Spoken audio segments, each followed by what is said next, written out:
Silly rabbits, depending on AdSense, is for kids. Hey guys, what's going on? It's me, Destiny here. So I wanted to come quickly. I wanted to come to you guys quickly and make this video. In my last video where I talked about why I almost gave up YouTube and different things like that, I actually got a couple of questions about the finances of YouTube and, well, since you're an influencer and you stopped making content, did you stop making money? And my answer is no, honey. Silly rabbits, depending on AdSense, is for kids. Straight up. From day one, I understood that YouTube was a funnel, and I understood that there were ways to make money from it, even before partnership. So in this video, I'm just going to give you guys a few ways that I suggest you do it if you're new to this space, if you're a content creator, or if you're even running a business. I'm going to give you a few tips, and then I'm going to tell you how I did it. Okay, so first up, you got to have a niche driven channel. I feel like a lot of people get online and they get into the online space and they're just making something. They're just making content, or, you know, they're jumping from trend to trend to trend, or they're just trying to get on and they're just trying to get viral. And viewers notice that. Not only do they notice that, but when you're not talking to anybody in particular, nobody's really gonna listen, and it's hard and it's scary, and sometimes you feel like, well, I don't want to stick to a niche because I'm gonna alienate other people. The fact of the matter is, you have to get over that. You have to figure out who you're talking to and why, and you're gonna way more easily be able to make money, be able to make curated content, get sponsorships, and sell products. So my first example is a cooking, baking, or knitting channel. With cooking, baking, or knitting, they are already spaces where they're like built in niches.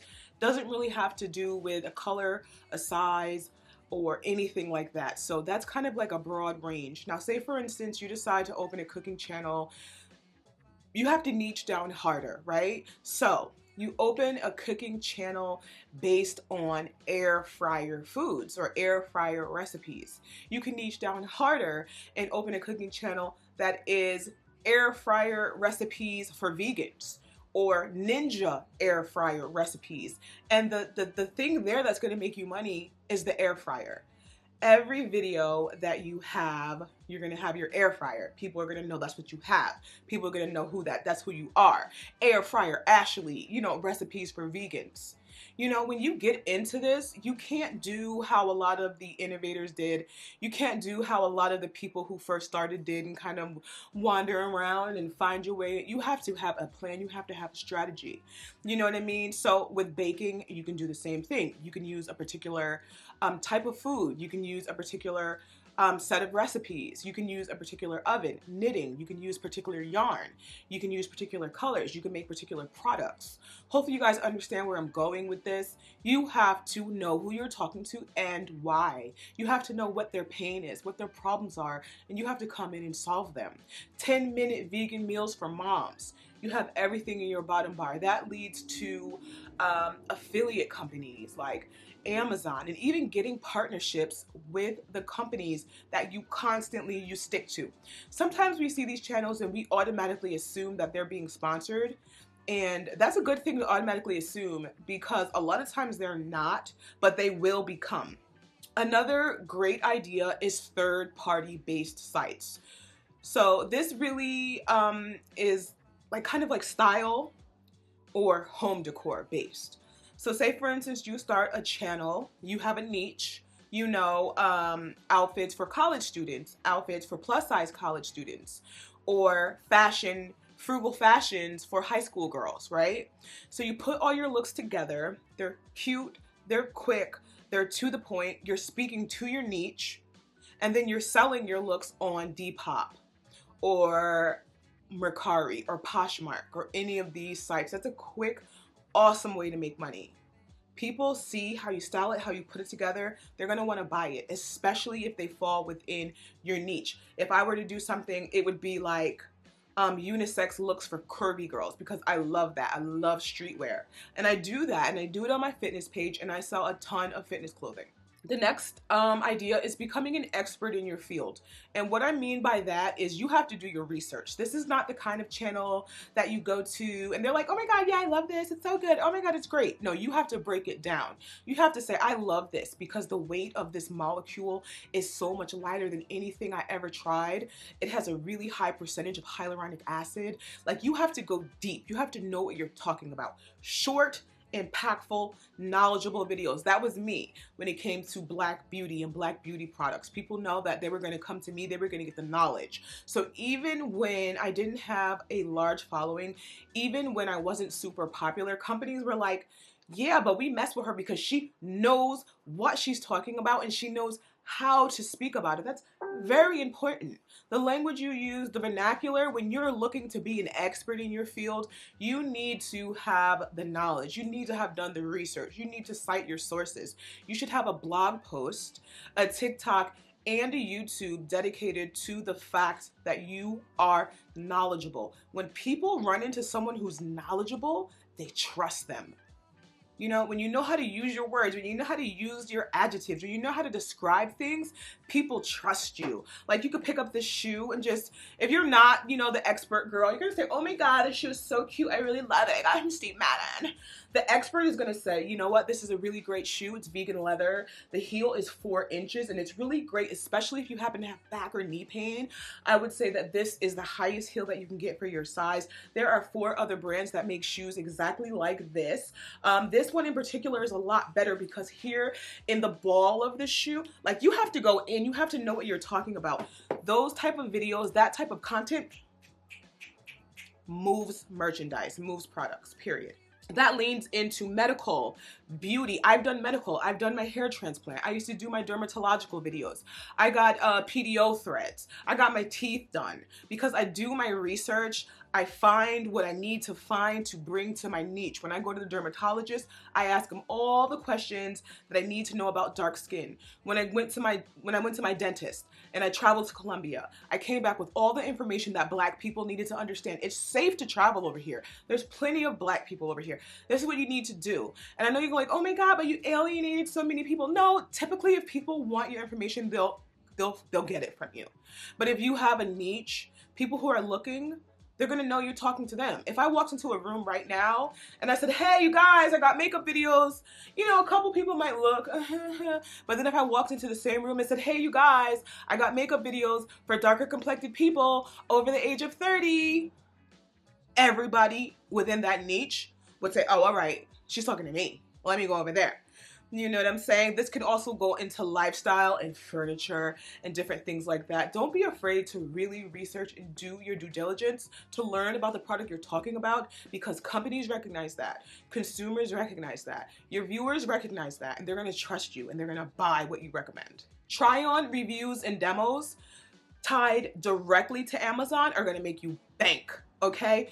Anytime something's hot, anytime something's trending, you need to take your little butt over to Amazon, buy a whole bunch of it, try it on, review it, show it to the camera, let people know what you think about it, put your links down there, and then you can return it. I know it's kind of like shady. You can keep it if you like it, or if you don't love it, you can return it, but that is something that is going to make you bank, whether it be home goods, clothing, shoes, accessories, electronics. That also goes to the expert field. You could have a very small amount of viewers, but if you have a well put together video and you're very knowledgeable talking about a camera, baby, you're gonna sell products, but you just have to know what you're talking about. And it doesn't have to be something that comes naturally. Don't be afraid to do research. Finally, the most common thing to do when you are online is branding yourself and your products and the things you do. I've just begun doing this within the last 4 to 5 years. Getting my products, whether it be from Alibaba or Amazon, branding them, putting my labels on it, putting my logo on it, putting my own packaging, spinning it, using it in my videos, turning my products into solutions. One of my first products was a thick lip liner. Now, I'm not gonna lie to you, I hate traditionally sized lip liner. My lips are huge. It takes me all day to get the kind of lip line that I want from a traditionally sized pencil. So I found thick lip liners and they've been flying off the shelf. Women who have people who have larger lips and wear lip liner, when they get this lip liner, they're like, girl, baby girl, you solved all my issues, because if you got soup coolers, we're tired of this baby lip liner, okay? So you have to really think, what is it that I do? What do people know me for? What do people give me, you know, compliments about? You got beautiful hair? Sell a hair product. You got a beautiful body? Sell something that's body. Go into fitness. You know what I'm saying? Lean into who you are, fall into yourself, and just figure out what's the most natural product for you to have. Now, I wouldn't go and sell car tires. I know nothing about cars, like nothing. You know what I'm saying? So find what naturally comes to you and put out good, high quality content that's consistent and short, and baby, you're gonna slay. Okay, so those are all my ideas for you. I actually also have one more. Pitching yourself for user-generated content. Now, generally when you do a product review and the company wants to take it, they can, because it's content generated by a user. But you can go to specific companies and say, hey, I'll create a video for you about this product for $200 and I'll give it to you for in perpetuity. You could use it in perpetuity. You know what I mean? That's kind of the deal that I have with my my dentist, as well as the doctor who did my hair transplant. I get paid monthly for those videos, period. I'm an expert. I have my niche. They do well off my videos. I went to Colombia and seen people who were like, hey, I got my teeth done because of you. I've had hundreds, multiples of hundreds of men and women contact me and say, hey girl, I seen your video and thank you. Because I gave all the information. I put myself out there very vulnerably, very vulnerable in my space, but that helps people. Okay, so now some of the first ways that I made money online was when I first started doing makeup videos. I only did makeup because I would come on and I was an actress and I would do my videos and you guys would be like, okay, loved your monologue, yeah, but what's that lipstick? And it would be like a lipstick from the beauty supply store. So when I started to notice that people were really into what I was doing, I went to the beauty supply store, I bought a whole bunch of makeup and I put it on eBay. And I said, hey, links in the bottom bar. I didn't even know what I was doing. I didn't know why I was doing it. But I was making my little eBay coin, honey. Okay, I do have my own brand now. I have my own products. I have my own makeup line. I've sold jewelry. I've sold necklaces. I've sold waist wraps, because that all falls within me. You know what I mean? I'm a beautiful woman. People like to see my jewelry. People like to see, oh, you have a nice bracelet, you have a nice necklace. People like my body. I went into fitness. Fitness does well for me.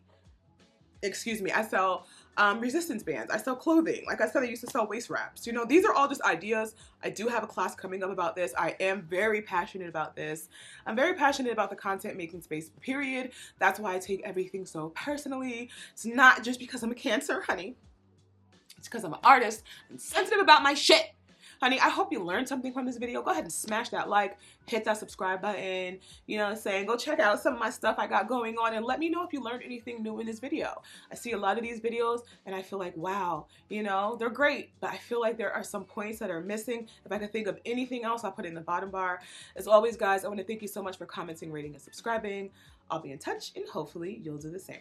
Bye, guys. See, I told you every video wasn't going to be emotional.